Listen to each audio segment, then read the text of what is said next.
ዜና ምልጃ በአርባ ምንጭ የ21 ቀን ጾምና ጸሎት በደመቀ ስነ ስርዓት ተጀመረ።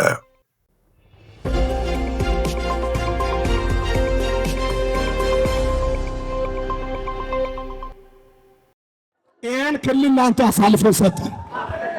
ሁሉ ለምችለው ለእግዚአብሔር አሳልፎ ሰጠ። በየቦታ ያሉ ችግሮች በእነዚህ በ21 ቀናት ውስጥ በጌታ በኢየሱስ ስም ከአምላክ እግዚአብሔር የመጨረሻ እልባት የመጨረሻ መልስ እንዲገኝ ለአንተ አሳልፎ ሰጠ። አሜን አሜን። ሁሉ ለምችለው ለአንተ አሳልፎ ሰጠ። ለአንተ አሳልፎ ሰጠ።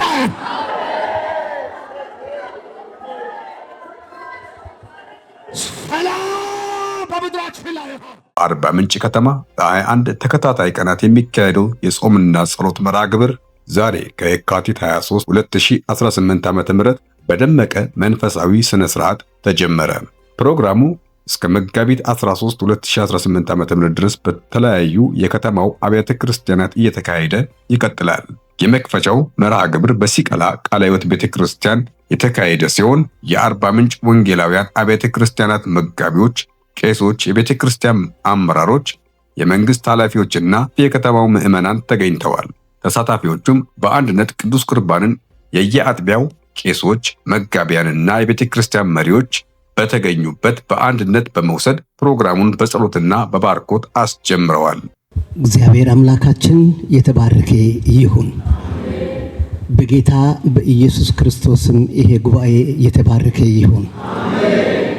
በጌታ በኢየሱስ ክርስቶስም ይሄ ጉባኤ የተባረከ ይሁን።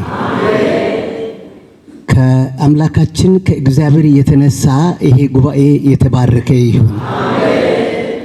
ይህን ጉባኤ የሚቋቋመው መንፈስ ከዚህ ሰዓት ጀምሮ በኢየሱስም የተመታ ይሁን። አባቶች፣ እናቶች፣ እህቶች፣ ወንድሞች ሁሉ ተባረኩ። እግዚአብሔር ይህን ጉባኤ ይባርክ። ከዚህ ሰዓት ጀምሮ እስከሚያልቅ ድረስ እስከ 21 ቀን ድረስ በኢየሱስ ክርስቶስም የተባረከ ይሁን። ክብር ለጌታ ይሁን። ተባረኩ። ወደ ስፍራችሁ ሂዱ።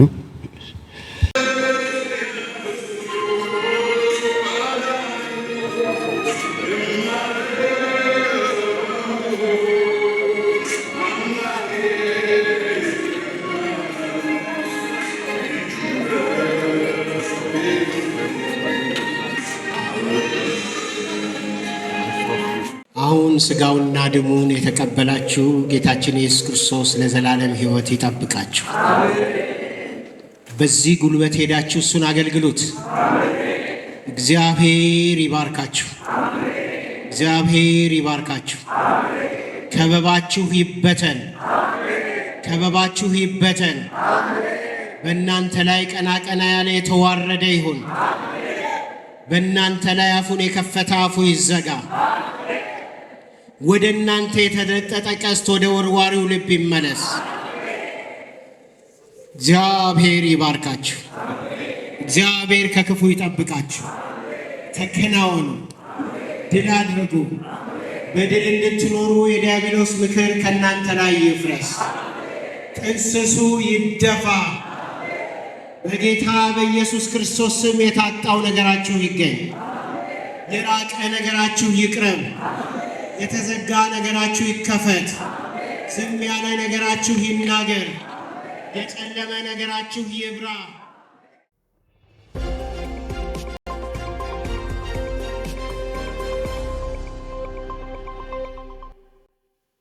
በዕለቱም ፓስተር መራዊ የእግዚአብሔርን ቃል ያስተላለፉ ሲሆን በመልእክታቸውም መልካሙን የወገናችንን ሥራ በዓለት ላይ መጥፎን ደግሞ በአሸዋ ላይ በመጻፍ ለትውልዱ የምህረትን መንገድ እንዲማር በማድረግ እርቅና ሰላም የመንፈሳዊ አንድነትን እንድንጠብቅ በማለት አስተላልፈዋል።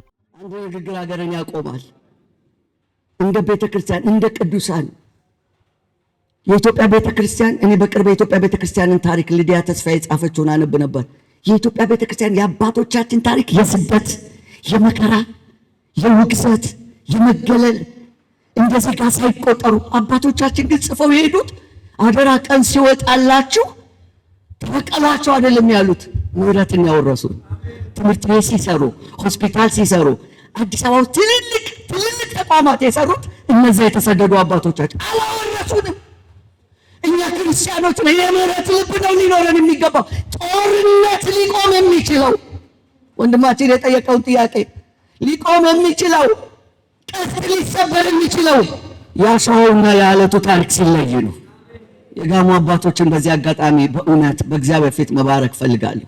እነዛ ቄጠማ ይዘው በቀል ለበቀል ሳይታዩ ያሉ አሮነታችን ይበልጣል ያሉ ያቆሙ እዚህ ደም እንዳይፈስ የከለከሉ እንደ ቤተ ክርስቲያንማ እንዴት! ይሄ ነው መልእክቴ። በእነዚህ 21 ቀናት እዚህ የሆነው ነገር ምድሪቷን ይውረስ፣ ሰሜኑን ይውረሰው፣ ደቡቡን ይውረሰው፣ ምዕራቡን ይውረሰው፣ ሁሉንም ይውረስ። መለየት ይሁንለት ይሄ ትውልድ። ዛሬ የጌታ ምራት በአንድነት በምንወስድበት ጊዜ ከአንዱ አካል የተቆረሰ ከአንዱ አካል የደም ማደር እንደምንወስድ እንደምንካፈለው ልክ እንደዚሁ አንድነታችን እንደዚህ ይጽናልን።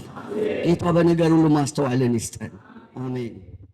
ለከተማይቱ መንፈሳዊ ታድሶ አንድነትና ሰላም እንዲሰፍን በዕለቱ የተገኙ መሪዎች ጥሪ አቅርበዋል። በመርሃ ግብሩ ላይ የተገኙ አማኞች ይህ የ21 ቀን የጸሎት ቆይታ በከተማዋ ላይ መልካም ለውጥ እንደሚያመጣላቸው እምነታቸውን ገልጸዋል። አመሰግናለሁ። ስሜ ከአምላክነሽ ደሳለኝ ይባላለሁ። የመጣሁት ከሼቻ ሙሉ ወንጌል አጥቢያ ቤተክርስቲያን ነው።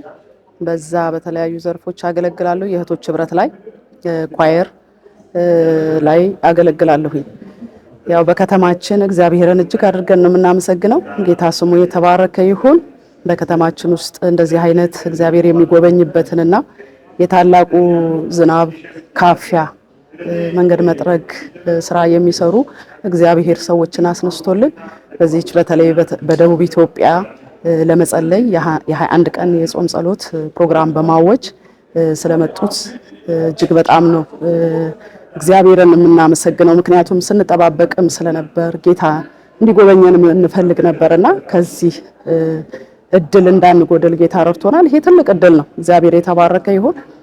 እሺ፣ ስሜ ኦሎባ ኦሳኬ ይባላል። የመጣሁት ከእናት መካነ ኢየሱስ ከአርባ ምንጭ እናት መካነ ኢየሱስ ነው።